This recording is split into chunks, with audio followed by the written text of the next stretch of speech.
خلق الإنسان علمه البيان أشهد أن لا إله إلا الله وحده لا شريك له وأشهد أن محمدا عبده ورسوله صلى الله عليه وعلى آله وصحبه أجمعين أما بعد فأعوذ بالله من الشيطان الرجيم بسم الله الرحمن الرحيم قل أئنكم لتكفرون بالذي خلق الأرض في يومين وتجعلون له أندادا ذلك رب العالمين قال النبي صلى الله عليه وسلم الدين النصيحة அளவற்ற அருளாளனும் நிகரற்ற அன்புடையவனுமாகிய இல்லாமுள்ள அல்லாஹ்வின் பெயரை கொண்டு ஆரம்பம் செய்கிறேன்.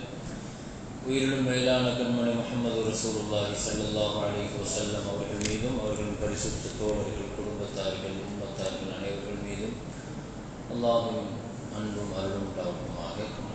அல்லாஹ் தஆலா இன்றைய தினம் நாம் ஓதிய கேட்ட அனைத்து வசனங்களுக்கும் நிறைவான நல்ல கூலி அல்லாஹ் எனக்கு அருள் புரிவானாக. வாழும் காலம் எல்லாம் ஆஃபியத்தோடு வாழ அல்லாஹ் தௌஃபீக் செய்வானாக. எல்லா விதமான கஷ்டங்கள், சிரமங்கள், எல்லா விதமான சங்கடங்களை விட்டும் அல்லாஹ் தஆலா பாதுகாத்து சந்தோஷமான வாழ்க்கை அல்லாஹ் தந்தருள் புரிவானாக. ரமலானுடைய எஞ்சியிருக்கிற நாட்களை பயனுள்ளதாக பாக்கியமானதாக கழிக்க அல்லாஹ் தௌஃபீக் செய்வானாக. கண்ணியமிக்க முஃமினீன்களே, அல்லாஹ்வின் நல்லடியார்களே, அல்லாஹ் தஆலா இந்த வானம் பூமி இவைகளை படைத்ததை குறித்து குர்ஆன்ல பல ஆயத்துக்கள்ல அல்லாஹ் தஆலா படைப்புகளை பற்றி அல்லாஹ் குறிப்பிடுகிறான். எத்தனை நாள்ல படைத்தேன் என்று ஒரு ஆயத்தில் அல்லாஹ் சொல்லும்போது, இன்ன ரப்பக்குமுல்லாஹு அல்லதீ ஹலகஸ் ஸமாவாதி வல் அர்த ஃபீ சித்தத்தி அய்யாம், 6 நாளில் அல்லாஹ் தஆலா இந்த வானத்தையும் பூமியையும் படைத்ததாக அல்லாஹ் தஆலா சொல்றான். அல்லாஹ் நினைத்திருந்தால் எந்த ஒரு விஷயத்தையும் இதா அராத ஐயகூன லஹு குன் ஃபயகூன், ஒரு விஷயத்தை அல்லாஹ் தஆலா நடத்தி காட்டணும்னு நினைச்சா அவன் குன் ஒரு வார்த்தை சொன்னா போதும். இது நமக்கு தெரியும். ஆகுன்னு சொன்னா ஆகிடும். அல்லாஹ் தஆலா அவ்வளவு சக்தி உள்ளவன் தான். ஆனாலும் வானம் பூமியை படைக்கிறதுக்கு அல்லாஹ் 6 நாளை ஏன் எடுக்கிறான்னு சொல்லி சொன்னா, மனிதர்களுக்கு ஒரு பாடத்தை கற்றுக் கொடுக்கறதுக்காக என்று தஃசீர்கள்ல எழுதுவாங்க. மனுஷன் எந்த ஒரு காரியத்தையுமே நிதானமாக திட்டமிட்டு செய்யணும், அவசரப்படக்கூடாது என்பதற்காக, மனிதர்களுக்கு ஒரு பாடத்தை கற்றுக் கொடுப்பதற்காக அல்லாஹ் தஆலா வானம் பூமியை 6 நாளில் படைத்ததாக அல்லாஹ் குர்ஆன்ல சொல்றான். அப்ப இன்று ஓதப்பட்ட வசனத்தில் அல்லாஹ் தஆலா அதை கொஞ்சம் விவரித்து சொல்கிறான். இந்த 6 நாள்ல அல்லாஹ் தஆலா 2 நாளில் அல்லாஹ் வானத்தையும் பூமியையும் படைத்ததாகவும், மீதி உள்ள 4 நாட்களில் அல்லாஹ் பூமியில் மனிதர்களுக்கு மற்ற உயிரினங்களுக்கு தேவையான ரிஸ்கை வைத்ததாக அல்லாஹ் தஆலா சொல்றான். வபாரக ஃபீஹா வகத்தர ஃபீஹா அக்வாத்தஹா ஃபீ 4 அய்யாம். வானத்தையும் பூமியையும் படைக்கிறதுக்கு 2 நாள் தான். 6 நாள்ல 2 நாள் அல்லாஹ் தஆலா வானம் பூமியை படைக்கிறதுக்காக அல்லாஹ் பயன்படுத்தி இருக்கிறான். மீதமுள்ள 4 நாட்கள் அல்லாஹ் தஆலா இந்த பூமிக்கு உள்ள மனிதர்களுக்கும் மற்ற உயிரினங்களுக்கும் தேவையான ரிஸ்குகளை அல்லாஹ் தஆலா பரக்கத் செய்து வைத்திருக்கிறான் என்று அல்லாஹ் தஆலா சொல்றான். இங்க பாருங்க, இந்த ஆயத்தினுடைய பின்னணியில என்ன விளங்குதுன்னா, அல்லாஹ் தஆலா பூமியை விட பூமியில உள்ள ரிஸ்க் அல்லாஹ் விஸ்தீர்ணமா அல்லாஹ் வச்சிருக்கான். விசாலமான ரிஸ்க் அல்லாஹ் வச்சிருக்கிறான். பரக்கத்தான ரிஸ்க் அல்லாஹ் தஆலா வச்சிருக்கிறான். அப்ப 4 நாட்கள் அல்லாஹ் ரிஸ்க்குக்காக பூமியில புதைச்சிருக்கிற ரிஸ்க் அல்லாஹ் தஆலா குர்ஆன்ல சொல்லுவான். ரிஸ்க் அது அல்லாஹ்வினால் எல்லா உயிரினங்களுக்கும் உண்டான ரிஸ்க் பூமியில வைக்கப்பட்டுடுச்சு. யாருடைய ரிஸ்க்குமே இனி புதுசா வர வேண்டிய அவசியம் கிடையாது. அல்லாஹ் தஆலா வானத்தை படைச்சதிலிருந்து உலகம் அழிகிற வரைக்கும் எத்தனை உயிரினங்கள் இருக்குதோ அது மனிதர்கள்ங்கிறது அல்லாஹ்வுடைய ஆயிரக்கணக்கான படைப்புகள்ல ஒரு படைப்பு. ஸல்லல்லாஹு அலைஹி வஸல்லம் சொன்ன மாதிரி கடல்ல அல்லாஹ் தஆலா 600 வகையான படைப்பை வச்சிருக்கிறான். தரையில 400 வகையான படைப்பை வச்சிருக்கிறான் அல்லாஹ். வகை அதுல ஒரு வகை தான் மனிதர்கள். அதே மாதிரி ஜின்னுகள் இருக்கிறாங்க. கடல்ல எத்தனையோ உயிரினங்கள் இருக்குது. அப்போ உயிரினங்களுடைய வகைகளே ஆயிரக்கணக்கான வகைகள் இருக்குது. அல்லாஹ்வுடைய பிரம்மாண்டமான ரிஸ்க்குங்கிறது இனி ஒரு புதுசா ஒரு ஆளுக்கு என் பேர்ல அல்லாஹ் இனி ஒரு ரிஸ்க் அல்லாஹ் இறக்க வேண்டிய அவசியம் இல்லை. ஏற்கனவே அந்த ரிஸ்க் கியாமத் வரைக்கும் இந்த நூற்றாண்டுல இனி அடுத்த நூற்றாண்டுல உலகம் அழிகிற வரைக்கும் எத்தனை உயிரினங்கள் வந்தாலும் அந்த உயிரினங்களுக்கான ரிஸ்கை அல்லாஹ் தஆலா என்ன செஞ்சிட்டான், வச்சு முடிச்சிட்டான். ஒரு மூமின் பெரும்பாலும் பிரச்சனைக்குரியவனாக ஆகிறது இந்த விஷயத்துல தான். அல்லாஹ்வுடைய ரிஸ்க் விஷயத்துல ஒரு மூமினுக்கு நம்பிக்கை தெளிவாயிடுச்சுன்னு வைங்க, நம்பிக்கை உறுதியாயிடுச்சுன்னு வைங்க, எல்லா பிரச்சனைகளுக்குமான தீர்வு முடிஞ்சு போயிடும். ரிஸ்க்ல பத்தியான நம்பிக்கை நம்மகிட்ட சரியா இல்லாததுனால தான், அல்லாஹ்வுடைய ரிஸ்க்ல நமக்கான ஒரு சந்தேகம் இருக்கிறதுனால தான், அல்லது அதுல ஏற்படுகிற குழப்பங்கள்னால தான் எல்லா பிரச்சனைகளுக்குமான காரணம் இருக்குது. நான் சொல்ற ரிஸ்க்ங்கிறது வெறுமனே சாப்பாடு மட்டுமல்ல, நான் வாழ்ற நம்ம எல்லா வாழ்க்கையும் சேர்ந்ததுதான் ரிஸ்க். அல்லாஹ் தஆலா நபிகள் நாயகம் ஸல்லல்லாஹு அலைஹி வஸல்லம் ஒரு நாள் ஹஜ்ரத் அவங்களுடைய வீட்டினுடைய நிக்காஹ்ல நடந்தப்ப ஸல்லல்லாஹு அலைஹி வஸல்லத்தினுடைய வீட்டினுடைய நிக்காஹ்ல கொஞ்சம் உணவு தட்டுப்படுச்சு, சில பேர்களுக்கு ரிஸ்க் இல்லாம போச்சு. சாப்பாடுக்கு வந்தவங்க உட்கார்ந்து இருக்கிறாங்க, சாப்பிடுறதுக்கு சாப்பாடு இல்ல. குடும்பத்துல பெண்கள் எல்லாம் ஒரே அது கொஞ்சம் சலசலப்பா பேசினாங்க. நபி ஸல்லல்லாஹு அலைஹி வஸல்லம் தொழுதுட்டு இருந்தாங்க. தொழுகைக்கு ரொம்ப டிஸ்டர்ப் ஆச்சு. தொழுது சலாம் வாங்கின உடனே ஸல்லல்லாஹு அலைஹி வஸல்லம் கூப்பிட்டு கேட்டாங்க, என்ன ஏன் இப்படி சத்தமா இருக்குதுன்னு கேட்டாங்க. இல்ல வலிமா விருந்துக்கு நம்ம பெரிய அளவில் அழைப்பு கொடுத்துருக்கிறோம், நிறைய பேர் வந்தாங்க, ஆனா சில பேர்களுக்கு சாப்பாடு இல்லை, சாப்பாடு தட்டுப்படி ஆயிடுச்சு. இன்னைக்கு மாதிரி எல்லாம் உடனே மறுபடியும் ஆக்குற வசதி, உடனே மறுபடியும் பண்றதுக்கு உண்டான வசதி இருக்காது. அன்னைக்கு யாருக்கு ரிஸ்க் இருக்குதோ அவ்வளவுதான். நபிகள் நாயகம் ஸல்லல்லாஹு அலைஹி வஸல்லம் அவங்களுடைய இதை புரிஞ்சுக்கிட்டு சொன்னாங்க, எல்லாத்தையும் உட்கார வச்சாங்க. உட்கார வச்சுட்டு சொன்னாங்க, நபி சுலைமான் அலைஹிஸ்ஸலாம் கடலுக்கு பக்கத்துல முஸல்லா வச்சு தொழுதுட்டு இருந்தாங்க. கடல் ஓரத்துல சுலைமான் அலைஹிஸ்ஸலாம் முஸல்லா விரிச்சு தொழுதுட்டு இருந்தாங்க. தொழுதுட்டு சலாம் வாங்கும் போது அவங்க கவனிக்கிறாங்க, கடல் ஓரத்துல ஒரு எறும்பு ஒண்ணு அப்படியே ஊர்ந்து போகுது. சுலைமான் அலைஹிஸ்ஸலாத்துடைய பார்வையில படுது. சுலைமான் அலைஹிஸ்ஸலாத்தோட எறும்பு பேசும் இல்லையா, குர்ஆன் சொல்லுது எறும்புடைய பாஷை புரியும். அதனுடைய வாயில ஒரு பச்சை இலை ஒண்ணு வச்சுக்கிட்டு அது அப்படியே போகுது ஊர்ந்துட்டு. சுலைமான் அலைஹிஸ்ஸலாம் அதை கவனிக்கிறாங்க. அது கடல் ஓரத்துல போய் நிக்குது. கொஞ்ச நேரத்துல உள்ள இருந்து ஒரு தவளை ஒண்ணு வெளியே வருது. அந்த தவளையினுடைய முதுகுல இந்த எறும்பு ஏறுது. அது பின்னால் அந்த தவளை கடலுக்கு அடியில போயிடுச்சு. கொஞ்ச நேரம் கழிச்சு மீண்டும் அந்த தவளை வெளியே வந்துச்சு. முதுகுல ஏறி இருந்த அந்த எறும்பு தரையில விட்டுட்டு போயிடுச்சு. சுலைமான் அலைஹிஸ்ஸலாம் கேட்டாங்க, என்ன நடக்குதுன்னு கேட்டாங்க. என்ன நடக்குது? அப்போ அந்த எறும்பு சொல்லுச்சான், அல்லாஹ் தஆலா கடலுக்கு அடியில ஆழத்துல இருட்டுல இருக்கிற ஒரு பாறை கடலினுடைய ஆழத்துல இருக்குது, இருட்டுல இருக்குது. அதுல இருக்கிற ஒரு பாறை, அந்த பாறையினுடைய உள்ள இடுக்குல இருக்கிற ஒரு தூது, ஒரு புழு ஒண்ணு இருக்குது. அந்த புழுவுக்கு ரிஸ்க் கொடுக்கிற பொறுப்பு அல்லாஹ் என்கிட்ட கொடுத்துருக்கேன். ஒரு நாளைக்கு 2 தடவை நான் ரிஸ்க் அதுக்கு கொண்டு போவேன்.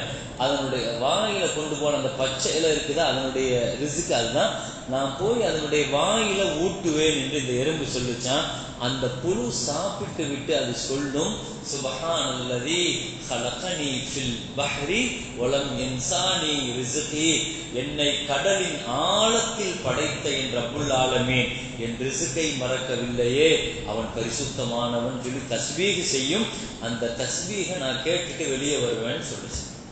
சுலைமான் அலைஹிஸ்ஸலாத்துடைய இந்த செய்தியை கேட்டுட்டு நபிகள் நாயகம் ஸல்லல்லாஹு அலைஹி வஸல்லம் சொன்னாங்க, அன்-நஸீபு யுஸீபு வலவ் பைன ஜபலை, அன்-நஸீபு லா யுஸீபு வலவ் பைன ஷஃபத்தை.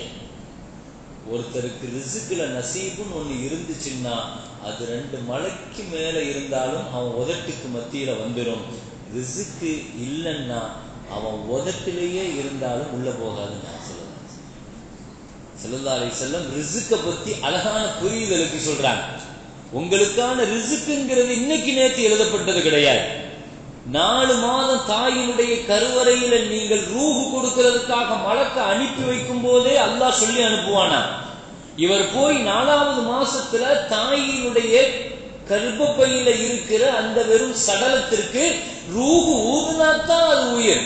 ரூஹ் ஊதும் போதே அவர் கேட்பாராம், ரூஹ ஊதிட்டு அந்த மலக்கு அல்லாஹ்ட்ட கேட்பாராம், ரப்பே கருவோடு கலைச்சிரவா வெளியே உயிரோடு கொண்டு வரவா என்று கேட்பாராம். ஸல்லல்லாஹு அலைஹி வஸல்லம் சொல்றாங்க, ரூஹ ஊதிட்டு அந்த மலக்கு ரப்புட்ட அந்த நேரத்துல இவருக்கான எல்லா விஷயத்தையுமே கர்ப்பத்திலிருந்து வெளியே வரும்போதே எல்லாத்தையும் தெளிவாக்கிட்டு தான் வெளியே வர்றாரு. இவரு மலக்கு எழுதிடுவார், இவரை நான் உயிரோடு கருவோடு கரைச்சிரவா, இல்ல இவரை நான் உயிராக்கி கொண்டு வரவா, அல்லது நான் மௌத்தாகவே வெளியே கொண்டு வரவா என்று கேட்பார். இவர் ஹயாத்தா மௌத்தா. 2வது, இவர் ரிஸ்க் என்ன, எவ்வளவு ரிஸ்க் எழுதட்டும். பூமியில இவருக்கான ரிஸ்க் இருக்குது. எவ்வளவு ரிஸ்க் எழுதட்டும், எவ்வளவு ஆயுள் எழுதட்டும், எத்தனை வருஷம் ஆயுள் எழுதட்டும், என்ன அமல் எழுதட்டும், இந்த 4 முடிவு செய்யப்பட்டு தான் அவர் பூமிக்கு வரார்.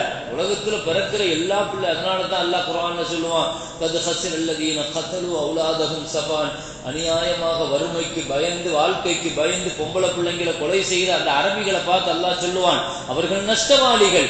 நஹனு நர்ஸுகுஹும் வ இய்யாக்கும், மடையர்களே, அவர்களுடைய ரிஸ்க பயந்து அவங்களை கொலை செய்வீங்களே, அவர்களுக்கான ரிஸ்கையும் அவர்கள் கொண்டு வராங்க, உங்களுக்கான ரிஸ்கையும் கொண்டு வராங்கன்னு அல்லாஹ் சொன்னார். பெண் குழந்தைகளை வறுமைக்கு பயந்து கொலை செய்யக்கூடியவர்களை, அல்லது கருவிலை கலைப்பவர்களை, அல்லது வந்ததற்கு பின்னால் குழி தோண்டி பதித்த அரபியர்களை பார்த்து அல்லாஹ் சொன்னது, நீ ரிஸ்க்கு பயந்து நீ கொள்றிய, அந்த ரிஸ்கோடு அந்த பிள்ளை வருது, அந்த பிள்ளைக்கான ரிஸ்கையும் சேர்த்து கொண்டு வருது சொல்லிட்டு ஒரு வார்த்தை அல்லாஹ் சொல்லுவான், நஹனு நர்ஸுகுக்கும், உங்க ரிஸ்கையும் அல்லவா சேர்த்து அது கொண்டு வருது. ஒரு சஹாபி ரசூலுல்லாஹ்ட்ட சொன்னாரு, யா ரசூலுல்லாஹ், என் குடும்பத்துல நான் ஒருத்தன் தான் சம்பாதிக்கிறேன், என் அண்ணன் தம்பிகளுக்கு எல்லாத்துக்கும் நான் தான் போட்டு கட்டுறேன், நான் ஒருத்தன் தான் கிடந்து சில பேர் இப்படி சலிச்சுக்கிடுவாங்க இல்லையா, அவ்வளவு ரொம்ப சலிச்சு போய் சொன்னார், ரொம்ப நான் ஒருத்தன் தான் கஷ்டப்பட்டு அவங்களுக்கு எல்லாம் செல்லாது. நாங்க இன்னமா துர்ஸகூன பிதுஆஃபாயிக்கும், அல்லாஹ் உனக்கு ரிஸ்க் கொடுக்கறதே அவங்க காரணத்தினால தான், அவங்க ரிஸ்க்கு தான் நீ சாப்பிடுற. ஸல்லல்லாஹு அலைஹி வஸல்லம் அழகாக பார்வையை மாத்துறாங்க. உங்க குடும்பத்துல பலகீனமானவர்களை வச்சுதான் அல்லாஹ் உங்களுக்கு ரிஸ்க் கொடுக்கிறான். பலகீனமான உங்களுடைய மனைவிமார்கள், பெண்கள், பிள்ளைகள், பொம்பளை பிள்ளைங்க, ஆம்பளை பிள்ளைங்க, குழந்தைகள், நோயாளிகள், சம்பாதிக்க முடியாதவங்க, நாம நினைக்கிறோம் நாம அவங்களுக்கு ரிஸ்க் கொடுக்கிறேன்னு. பெருமக்களும் சஹாபாக்களும் சொல்லுவார்கள், உங்க வீட்டுக்கு ஒரு விருந்தாளி வராதுன்னு சொல்லி சொன்னா, விருந்தாளி சாப்பிட்டுட்டு போன உடனே நீங்க என்ன நினைக்கிறீங்க, நான் சாப்பாடு கொடுத்துட்டு நினைக்கிறீங்க, அவங்க ரிஸ்கை இவ்வளவு நாள நீங்க வச்சிருந்திருக்கிறீங்கன்னு அர்த்தம். அதற்கு உங்க வீட்டுல சாப்பிட்டுட்டு போனாங்கன்னா அவங்க ரிஸ்கை இவ்வளவு நாள் நீங்க வச்சுட்டு இருந்திருக்கிறீங்க. அப்படித்தான் பார்க்கணும். ரிஸ்க் விஷயத்துல நம்மளுக்கு பார்வை மாறணும். பெருமக்களே, ரப்புல் ஆலமீன் அல்லாஹ் தஆலா பூமியை படைச்சது 2 நாளுங்கிறான், ரிஸ்க் வச்சது 4 நாளுங்கிறான். அப்ப ரிஸ்க் எவ்வளவு விசாரணமா அல்லாஹ் வச்சிருப்பான், எவ்வளவு விஸ்தீர்ணமா வச்சிருப்பான். அந்நஸீபு யுஸீபு வலவ் பைன ஷஃபத்தைன் லா யுஸீபு வலவ் பைன ஷஃபத்தைன். உனக்கு ரிஸ்க் இல்லைன்னா உதட்டுல நீ வச்சாலும், உனக்கு ரிஸ்க் இருந்துச்சுன்னா நீ விரும்பாட்டாலும் கட்டாயப்படுத்தியாவது உன் குடும்பத்துக்காரங்க வாயில ஊத்தி மூத்தாக்குவாங்க. நம்ம விரும்பியா குடிக்கிறோம், சக்கராத்தினுடைய நிலையில் அவர் விரும்புறாரா? போகவே மாட்டேங்குது, தண்ணி போக மாட்டேங்குது, பால் போக மாட்டேங்குது. கடைசி சொட்டு இருக்கிற வரைக்கும் அல்லாஹ் கொடுத்துட்டு தானே அனுப்புறான் ரிஸ்கை. நாம விரும்பி நம்மளால குடிக்க முடியல, நம்மளால எல்லாங்களையும் தாண்டியறோம், ஆனாலும் குடும்பத்துக்காரங்க கட்டாயப்படுத்தி தண்ணியை கொடுக்குறாங்க, ஜம்சம் தண்ணியை கொடுக்குறாங்க, பாலை கொடுக்குறாங்க. எப்படியாவது கடைசி சொட்டு வரைக்கும், அந்த ரூபி இருக்கிற வரைக்கும் அந்த ரிஸ்கை முடிச்சிட்டு தானே கடைசியாக சொல்லுவார். நபிகள் நாயகம் ஸல்லல்லாஹு அலைஹி வஸல்லம் சொன்னாங்க, உன்னுடைய கருவறையில ரூப ஊதிட்டு உன் ரிஸ்க் எவ்வளவுதான் உங்ககிட்ட சொல்லிட்டு போயிருப்பாரு, அந்த மலக்கு பின்னால வருவாரு, மௌத்தினுடைய நேரத்தில் அவர் வருவாரு, சொல்லுவார், நான் பூமி முழுக்க உனக்காக நான் தேடி பார்த்து விட்டேன், உனக்கான இனி ஒரு நாள் இல்லை, இன்னையோடு முடிஞ்சிருச்சுன்னு ஒரு மலக்கு சொல்லிட்டு போவார். அடுத்து கொஞ்ச நேரம் வருவார், பூமி முழுக்க தேடி பார்த்து விட்டேன், இனி அடுத்த சொட்டு ரிஸ்க் கூட உன் பேர்ல இல்லைன்னு சொல்லிட்டு போயிடுவார். அவர் 3வது வருவார், பூமி முழுக்க தேடி பார்த்துட்டேன், இனி உனக்கு அடுத்த ஒரு மூச்சு கூட இல்லை உனக்கு அப்படின்னு ஒரு மலக்கு சொல்லிட்டு போயிடுவார். 4வது மலக்கு தொந்தரவு எடுத்துட்டு போயிடுவார். எல்லாம் தர்த்தீபாக உனக்கான மூச்சு, எத்தனை மூச்சு ஆயுள்ல நீ இந்த 60 வருஷம் 70 வருஷம் 80 வருஷம் எத்தனை மூச்சு விடுறமோ அந்த மூச்சு ரிஸ்க். பெருமக்கள், ரிஸ்க் அது. ஒவ்வொரு மூச்சும் அதுக்காக இருக்கிற எத்தனை பைகள் இருக்கு தெரியுமா? பல்லாயிரக்கணக்கான அந்த காற்று ஆக்சிஜன் பைகள் அல்லாஹு தஆலா நம்முடைய உடல்ல அல்லாஹு தஆலா மூச்சு விடுறதுக்காக அல்லாஹ் வச்சிருக்கான். அதை விரிச்சன்னா ஒரு 1000-1500 கிலோமீட்டர் போகுமா. அவ்வளவு பெரிய அற்புதங்களை எல்லாம் அல்லாஹ் லங்ஸ்ல அல்லாஹு தஆலா வச்சிருக்கான் மூச்சு விடுவதற்கா. மூச்சு அல்லாஹ்வுடைய பெரிய அற்புதம். அது எப்படி வருது, எங்கிருந்து வருது ஆக்சிஜன்? ஒரு மூச்சுக்கே 2 தடவை நம்ம அல்ஹம்துலில்லாஹ் அல்ஹம்துலில்லாஹ்னு சொல்லணும். ஒரு மூச்சு உள்ள போன மூச்சு வெளியே வரலனாலும் மௌத்தாயிடும், வெளியே மூச்சு மறுபடியும் உள்ள போனாலும் மௌத்துதான். மூச்சு அல்லாஹ்வுடைய ரிஸ்க். அப்போ கடைசி நிமிஷத்துல இதுக்கு மேல ஒரு மூச்சு இல்ல, ஒரு ரிஸ்க் இல்ல, ஒரு தண்ணி இல்ல, இனி உங்களுக்கு ஒரு நாள் இல்ல, ஆயுள் இல்ல, எல்லாத்தையும் முடிச்சுட்டு கணக்க முடிச்சுட்டு தான் அல்லாஹ் என்ன செய்யும். இப்ராஹிம் நபிகம் ரஹ்மத்துல்லாஹ் சொன்னாங்க, என் வாழ்க்கையில நான் ஆரம்ப காலகட்டத்தில் பதவி பதவி பதவி என்று நான் பேராசை பிடிச்சு அப்படியே அலைஞ்சேன். ஒரு காலகட்டத்தில் பணத்தை தேடுறதுலையும் பதவியில தேடுறதுலையும் அரசவையில் இருந்தவங்க இப்ராஹிம் ரஹ்மத்துல்லாஹ் என் வாழ்க்கையை இறைநேசத்தின் பக்கம் மாத்தினது ஒரே ஒரு சம்பவம் தான். நான் அரசராக இருக்கும்போது காட்டுக்கு வேட்டையாட போவேன். ஒரு நாள் கடுமையான வெயில்ல நான் பெருமைக்காகவே வேட்டையாட போறது. அப்படி கடுமையான பசியில போய் நான் வேட்டையாட போயிட்டு வேட்டையை முடிச்சுட்டு வந்து நான் உட்காருவதற்காக சாப்பிடுவதற்காக வச்சிருந்த 2 ரொட்டியை நான் எடுத்து வாயில கொண்டு போறதுக்காண்டி இருந்தேன். கண்ணி வைக்கிற நேரத்துல ஒரு காக்கா வந்து அந்த 2 ரொட்டியை கொத்திச்சு போயிட்டு.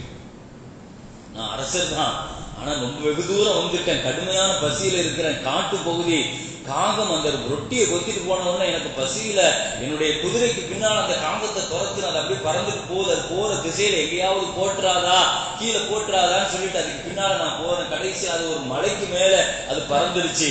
அந்த மலைக்கு மேல நான் ஏறி பார்த்தேன், அங்க எங்கேயாவது போட்டிருக்குமான்னு போய் பார்த்தா அந்த மலைக்கு மேல உள்ள ஒரு குகை. அந்த குகைக்குள் ஒருவன் கட்டப்பட்டு இருக்கிறான். இந்த காகம் அவன் மேல உட்கார்ந்துட்டு அந்த ரொட்டி துண்டு அப்படியே பிடிச்சு அவன் வாயில போடு பார்த்துட்டு அப்படியே எனக்கு ஆச்சரியமாயிட்டு. நான் அவன் பக்கத்துல போனவன்னு அது பறந்துருச்சு. நான் அவனை கட்டப்பட்டிருக்கிற அவனுடைய கயிறு நான் அவிழ்த்து விட்டு கேட்டேன், நீ என்ன இங்க எப்படிடா கட்டப்பட்டன்னு கேட்டேன். அவன் சொன்னானா, நான் ஒரு பெரிய வியாபாரி, இந்த பக்கமாக நான் வியாபாரம் பல நாட்கள் வந்துட்டு போவேன். ஒரு நாள் இந்த பக்கமா வியாபார சரக்கோடு நான் வந்தப்போ சில கொள்ளையர்கள் எங்கிட்ட இருந்து கொள்ளை அடிச்சுட்டு என்னை வந்து இங்க கட்டி போட்டு போயிட்டாங்க. சத்தம் போட்டாலும் கேட்காத, ஆள் அரவம் இல்லாத இடம் அது, மலைப்பகுதி, மலைக்கு உள்ள இருக்கிற குகை பகுதி. 7 நாளா நான் அங்க கட்டப்பட்டிருக்கிறேன். 7 நாள் இந்த காகம் தான் வந்து எனக்கு ரிஸ்க் கொடுக்குது. அப்படி அல்லாஹ் கொடுத்துட்டு தான் இருக்கிறான். உலகத்தில் அல்லாஹ் ரிஸ்க் அவரவர்களுக்கு அல்லாஹ் ஆச்சரியமாக கொடுத்துட்டு தான் இருக்கிறான்.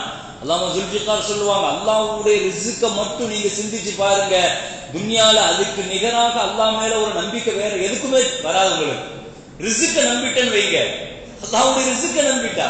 ஜுல்ஃபிகார் பாகிஸ்தான் மிகச்சிறந்த ஒரு அறிஞர், அவர் சொல்லுவார், நாங்க இஸ்லாமாபாத்ல இருந்து நான் கார்ல போயிட்டு இருக்கிறேன், பின்னால நான் உட்கார்ந்துட்டு இருக்கிறேன், என் டிரைவர் காரை ஓட்டிட்டு இருக்கிறாரு, டிரைவர் 140 வேகத்துல போற ஹைவே, நான் பின்னால உட்கார்ந்து கிதாபு படிச்சுக்கிட்டே இருக்கிறேன். சடன்லி திடீர்னு அவர் பிரேக் அடிச்ச உடனே நான் முன்னால வந்து இது பண்ணிட்டேன், கிதாபு ஒரு பக்கம் பறந்துருச்சு. என்னன்னு கேட்டேன், தப்பு நிப்பாட்டினாரு. இல்ல, ஒரு நாய் ஒண்ணு குறுக்க வந்து விழுந்துருச்சு அப்படின்னாரு. நாய் குறுக்க வந்து விழுந்துருச்சு. வந்து நாங்க இறங்கி பார்த்தோம், கடைசியில பார்த்தா நாய் கால ஒன்னே கால ஒருவேளை அது ஓடி இருக்கும் போல தெரியுன்னு சொல்லிட்டு அவர் சடன் பிரேக் அடிச்சாரு. மறுபடியும் கிளம்பி நாங்க போய் ஒரு 25 கிலோமீட்டர் தள்ளி போய் சாப்பிடுறதுக்காக வேண்டி ஒரு ஹோட்டல்ல நிறுத்துன்னு சொன்னேன். சரின்னு சொல்லிட்டு என் டிரைவர் ஒரு ஹோட்டல்ல நிறுத்தினாரு. நிறுத்தி ஹோட்டல்ல நாங்க இறங்கி பார்த்தா பின்னால டிக்கில இருந்து அந்த நாய் போய் அந்த ஹோட்டல்ல கிடக்கு எலும்பு போய் சாப்பிட போயிட்டு, அடிச்ச வேகமான அந்த பிரேக்ல பின்னால் உள்ள டிக்கி ஓபன் ஆகி நாய் சடன் ஏறி அதுக்குள்ள போய் உட்கார்ந்து. ஜுல்ஃபிகார் அந்த காட்சியை கூட அவர் சொல்லுவார், 25 கிலோமீட்டர் தாண்டி இந்த ஹோட்டல்ல அந்த நாய்க்கு ரிஸ்க் இருக்குது, 140 கிலோமீட்டர்ல வந்த நம்மள அல்லாஹ் பிரேக் பிடிச்சு நாயை ஏற்ற வச்சிருக்கிறாங்க. கொஞ்சம் யோசிச்சு பாருங்க, 140 கிலோமீட்டர் வேகத்துல போற அந்த காரை அல்லாஹ் நிறுத்தி அந்த நாயை ஏத்து, நம்மளுக்கே தெரியாம, தெரிஞ்சா துரத்திருப்பாங்க இல்லையா, அப்ப நம்மளுக்கே தெரியாம அல்லாஹ் ஏத்தி இந்த இடத்துல ரிஸ்க்கு அல்லாஹ் தஆலா செஞ்ச பிரம்மாண்டமான அற்புத பெருமக்கள். எனவே அல்லாஹ்வுடைய குர்ஆன்ல ரிஸ்கினுடைய விஷயத்தில் அல்லாஹ் பேசுற வார்த்தைகள் எல்லாம் நம்முடைய ஈமானை வலிமை சேர்க்கக்கூடியதாக இருக்கணும். எல்லாம் வல்ல ரப்பல் ஆலமீன் அப்படிப்பட்ட ஒரு உறுதிப்பாட்டை அல்லாஹ் நமக்கு தந்தருவானாக. அல்லாஹும்ம தகப்பல் மின்னா ஸலாத்தனா வ ஸியாமனா வ கியாமனா வ ருக்கூஅனா வ சுஜூதனா வ தலர்ருஅனா வ தஸஷ்ஷுஅனா وتم تفسير أعمالنا وتجاوز عنا سيئاتنا وتوفنا مع الأبرار. صلى الله وسلم على سيدنا محمد وآله وصحبه أجمعين والحمد لله رب العالمين. صلى الله على محمد صلى الله عليه وسلم.